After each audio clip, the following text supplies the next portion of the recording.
G'day, so I'm Randolph from Deals on Wheels, and we're down here in Hamilton today having a look at the Bobcat E50, which is a nice little model which AV Equipment are bringing in, and we've got Roger Baker here. He's going to explain a few things about what's happening. So Roger, tell me a bit about the E50. Yeah, so it's sort of one of the biggest machines Bobcat makes. It's in the 5-ton class. This one here, we're starting at the back. We've got the nice big counterweight here at the back, so it should prevent any damage being done. So you basically, if you hit anything, you're just hitting your counterweight. You're not hitting the access or anything, or any of your doors like that. So do you want to have a look inside? Yeah, absolutely. Let's have a look. So another thing I like about this is it opens really wide, and easy access, especially into your starter, dipstick in there. You know, belts look pretty easy to get to. Fuel filters here, ideal. So you lift that up there. Okay, nice little latch there. Yeah, so you've got access, you've got your daily inspection points just here. You've got your cooling package here that we can open and you can clean out if you need to without doing any tools. Okay. You've got your AC, your oil cooler and your radiator, so you can clean all that out without touching anything. Over here is your control valve and your battery. So basically within 30 seconds you're in accessing all your main components. Hydraulic tank, your hydraulic oil filter, and then here's your little sight gauge that you can actually see without looking through. Yes. So you can see through here. Yep. So you can pick that up pretty quick. Okay. Nicely set up, eh? Yep. Easy to get to. You were just telling me a couple of minutes ago about the straight lines and that, how Bobcat have trying to eliminate as many bends as possible. Is that right? So what we're trying to do, when we looked at the efficiency of the machine, like we're trying to improve the hydraulic efficiency. So, and heat's the other thing that plays an important part we're trying to get rid of. So I identified that if we put in a lot of straight connectors, particularly around the control valve, just to reduce the amount of heat and then hydraulic losses by doing that. So if you have a look, the manifold, straight connectors straight in, and just reducing the amount of angles that the hydraulic oil has to move around. So trying to get rid of heat and improve efficiency. Probably also cheaper to make up new hose if one ever decides to blow, eh? Yep. Yeah. Yep. Well, it's like I love it. It's very accessible. Yep. Okay, so tell us about the offset on the E50. Yeah, so like most mini excavators, has a boom offset. Something that's unique to Bobcat is the side that the offset's on. So we call it the correct side. So when you're digging, you can pull that right in. So when you're sitting inside the cab and you're operating here, you can actually see a lot better than what you can looking out through the other side. Yes. So our machines are designed with operating in mind. So we've thought about, we had options which side we wanted to put it on.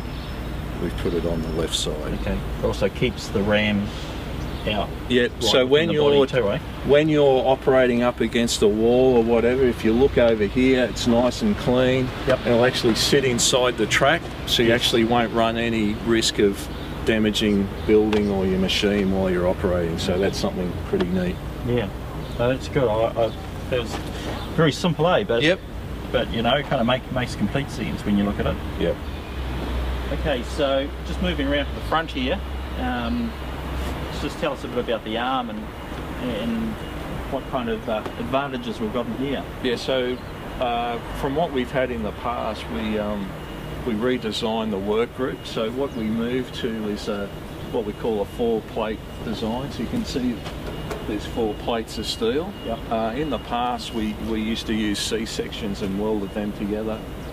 The benefit of going to this style of work group, which is what you see on bigger excavators, is actually reduce the weight in the boom and the arm. So what that did allowed us to get us a bigger operating range without increasing the overhang of the machine. Okay. So we've got a fairly large operating group without having a lot of tail overhang, which is what people want in this size machine. They want zero tail, big operating range. So it's hopefully what we've achieved with this. Okay. So this is the long arm model, yeah? Yep. Yeah. So I think it's almost another 300 it was mil. quite a bit. Yeah. Yeah. Okay, so moving on to the cab, the important part for the operators. Tell us a bit about this. So one of the things to bear in mind with Bobcat, it's a machine designed and built in the US. So and it's designed for normal sized operators. So if you have a look, it's nice big entry. Yep. So easier for guys normal sized or a bit bigger to get in and out of the machinery.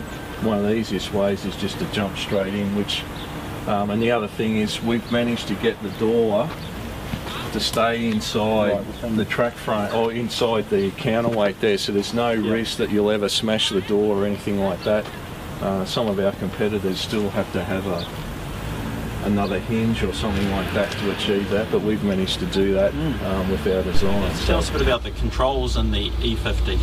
So one of the things we did was keeping everything in the line of sight. So we've got here what we call the forward-facing display panel. So when you're sitting here, all your vitals are here right in front of you, so you can keep working. We've also managed to keep the access or the visibility pretty good. We've still got a little window here so you can still see the edge of your blade. And then this, we've got the wiper motor hidden behind it too, so your vision's still quite good. You can adjust your seat backwards and forwards. And then you've got your basic controls here. So tell us a bit about those toggle switches. They look pretty interesting. You've got no foot pedals on these. Yeah, so everything's done off the joystick. So your boom offset is done. Your auxiliaries are done through here. You can have a on and off, and then a detent. So if you're running an attachment that needs constant flow, you can do that. You can also through here adjust the flow on your auxiliaries. Yes. So there's three settings. So if you're just using a tilt bucket, you just want a little bit of flow. You don't need to use a lot. But if you're running a hammer or something like that, you can just increase the flow. So it's designed with attachments in mind. Okay. And I believe on these, under the seat, you've got you can change the pattern. The pattern selector, yeah, so it's just underneath. It's pretty cool, eh? There you go, easiest ways to show you. Yeah. Nice. It's straightforward, isn't it? Yep.